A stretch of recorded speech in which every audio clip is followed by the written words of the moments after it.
Hello, amazing students. Welcome to English with Sophie. You've studied English for years, memorized grammar rules, practiced pronunciation until your mouth hurt. But here's the truth. You might sound correct, but do you sound fluent?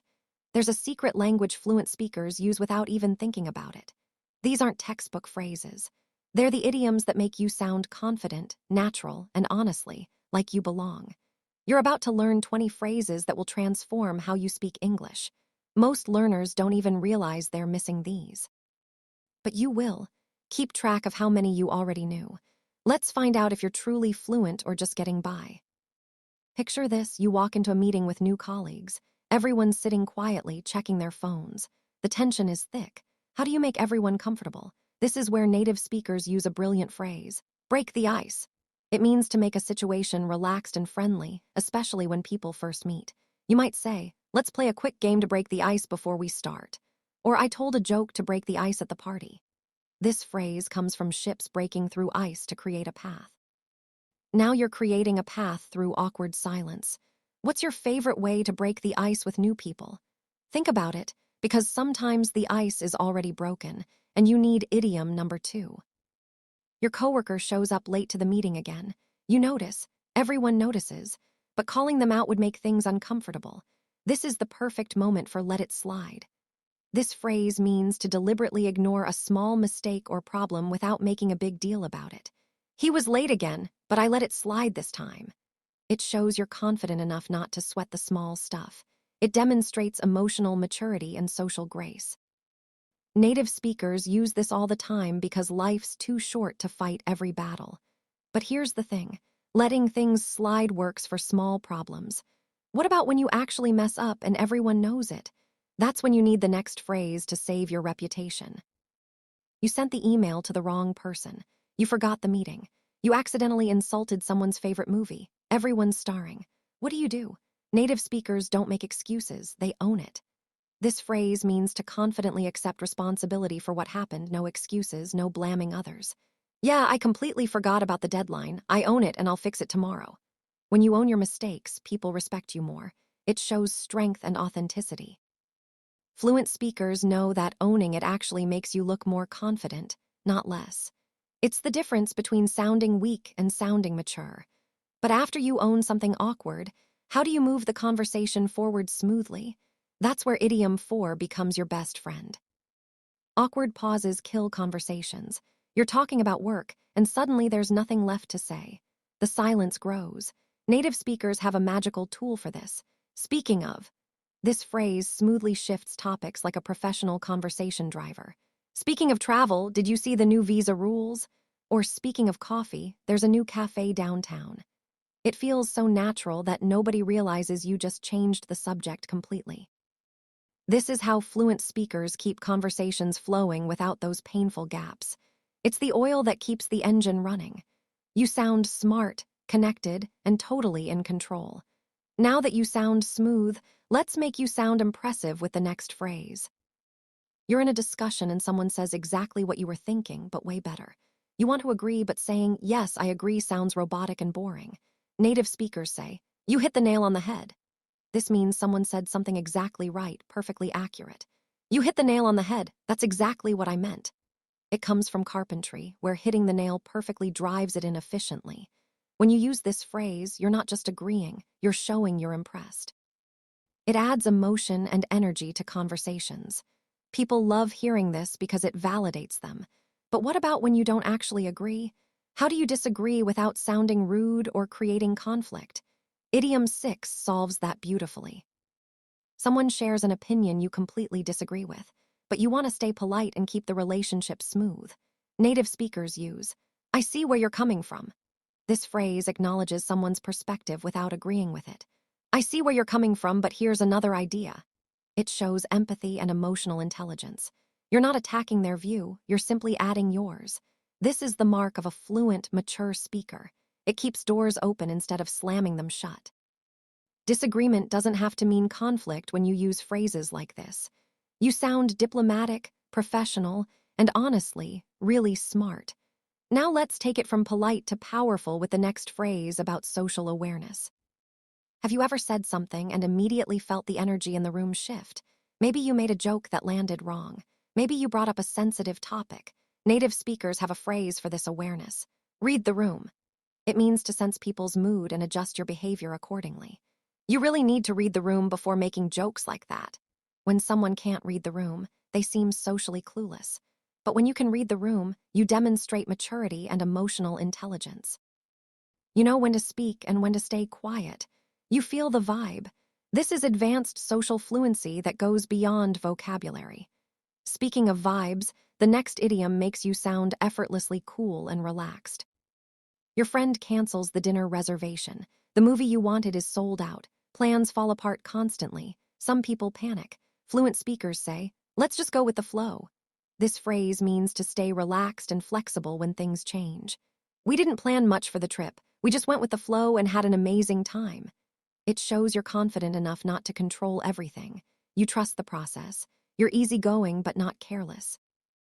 Native speakers love this phrase because modern life is unpredictable. Fighting every change is exhausting.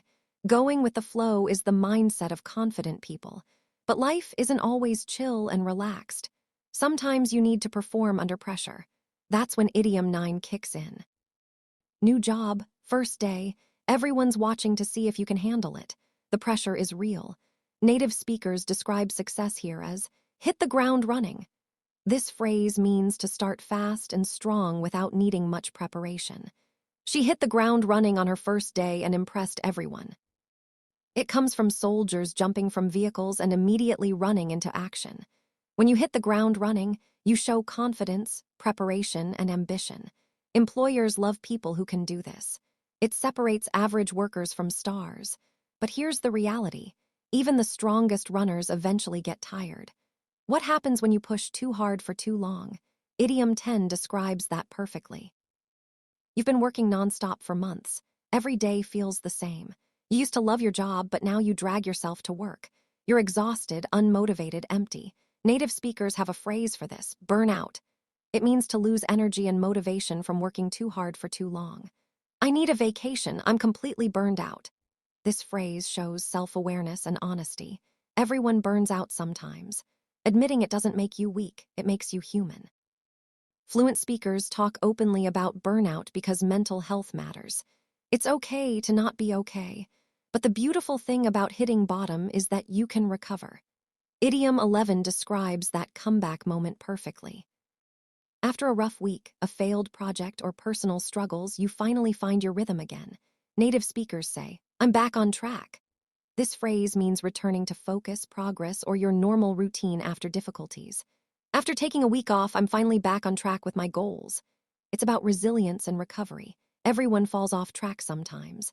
What matters is getting back on. When you use this phrase, you're showing growth and determination. You're not stuck in the past. You're moving forward. This is the language of people who don't give up. But sometimes getting back on track isn't enough. Sometimes you need to level up completely. That's what Idiom 12 is all about. You're good at what you do, but you know you could be better. Maybe your performance is average. Maybe competition is increasing. Native speakers use this phrase to motivate themselves and others. Step up your game. It means to improve your performance or effort significantly. If you want that promotion, you need to step up your game. It's a challenge and a call to action. When someone tells you to step up your game, they believe you can do better. When you tell yourself this, you're taking responsibility for growth. This phrase turns comfortable into competitive. It pushes you from good to great. And when you do step up your game, people notice. That's what the next idiom describes. You walk into a room and everyone looks. Your presentation is so good people lean forward. Your ideas are so fresh everyone wants to hear more. Native speakers call this turn heads. This phrase means to attract attention in a positive, impressive way. Her new design really turned heads at the conference. It comes from the literal action of people turning their heads to look at something interesting. When you turn heads, you're not just participating, you're standing out. You're memorable. This is the result of stepping up your game. But attention isn't everything. Real fluency is also about connection. That's what Idiom 14 captures beautifully. You meet someone new at a party, a conference, or online. Within minutes, the conversation flows naturally. You laugh at the same jokes. You finish each other's sentences. Native speakers describe this as We hit it off. This phrase means to connect with someone instantly and naturally, usually in a positive way. I met Sarah at the workshop and we just hit it off immediately. It's chemistry without romance. It's friendship that clicks. When you hit it off with someone, conversations feel effortless. This phrase works for professional connections, friendships, even business partnerships. It's the joy of finding your people. And when that connection turns into influence, when you become someone people talk about, the next idiom becomes part of your life. You're chatting with friends about Emma. You're literally saying her name when suddenly the door opens and Emma walks in. Everyone laughs and someone says, "Speak of the devil." This phrase is used when the person you're talking about suddenly appears. "Speak of the devil, we were just talking about you." It's playful, not mean. Despite the word devil, it's actually lighthearted and fun. Native speakers use this all the time because it acknowledges the funny coincidence. It shows you're quick-witted and socially aware. The timing makes everyone smile. Now that you sound fun and spontaneous, let's make you sound sharp and efficient with the next phrase. You're in a meeting. Someone's been talking for 10 minutes about nothing important. You need a decision. You need clarity. Native speakers use, "Let's cut to the chase." This phrase means to get to the point and skip unnecessary details. Let's cut to the chase. What's the budget? It comes from old movies that would cut past boring scenes to the exciting chase scene. When you cut to the chase, you sound assertive, professional, and efficient. Time is valuable. This phrase respects that. But here's the thing. Being too direct can sometimes sound harsh. You need to balance assertiveness with flexibility. That's where idiom 17 creates perfect harmony. Your friend asks about weekend plans. You haven't decided yet. Some people stress about not having a plan. Fluent speakers stay cool and say, "Let's play it by ear." This phrase means to decide as you go, adapting naturally without firm plans. "I don't know if I'll go to the party. I'll play it by ear and see how I feel." It comes from musicians who play music by ear without sheet music. When you play it by ear, you're confident enough to trust yourself. You don't need every detail planned. This is the opposite of cutting to the chase, and that's perfect. Fluency means knowing when to be direct and when to be flexible. Now we're entering advanced territory with modern idioms natives use every day. You're scrolling social media and notice someone posting indirect insults. They're not saying names, but everyone knows who they mean. Native speakers call this throw shade. This phrase means to insult or criticize someone indirectly, often in a clever or stylish way. "She totally threw shade at her ex in that tweet." It's modern, internet native, and everywhere in pop culture. When you understand phrases like this, you're not just learning English, you're learning culture. You get the jokes. You understand the references.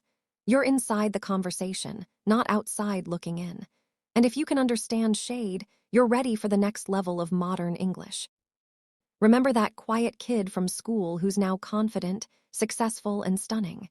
Native speakers describe this transformation as a glow up. This phrase means an impressive transformation in appearance, confidence, or lifestyle. You've totally had a glow up since high school. It's empowering and celebratory. Everyone loves a good glow up story because it proves people can change. When you use this phrase, you're speaking the language of social media, modern culture, and real life. It's not just about looks, it's about becoming your best self. This is the language young, fluent speakers use every single day. But the final idiom, number 20, is the ultimate badge of real fluency and modern confidence. You walk into a room like you own it. You speak your truth without apologizing. You live boldly, authentically, confidently. Native speakers describe this as main character energy. This phrase means acting like the confident star of your own life story. She walked into that interview with pure main character energy and got the job. It comes from movies where the main character is the focus, the hero, the one everyone watches. When you have main character energy, you're not trying to blend in. You're shining, you're living intentionally. This isn't arrogance, it's self-belief. This phrase captures modern confidence perfectly. And here's the beautiful truth. Learning these 20 idioms isn't just about vocabulary, it's about identity. You don't just speak English now, you live it. You feel it, you own it. Pick 3 phrases you love, use them this week. Watch your English and your confidence completely transform.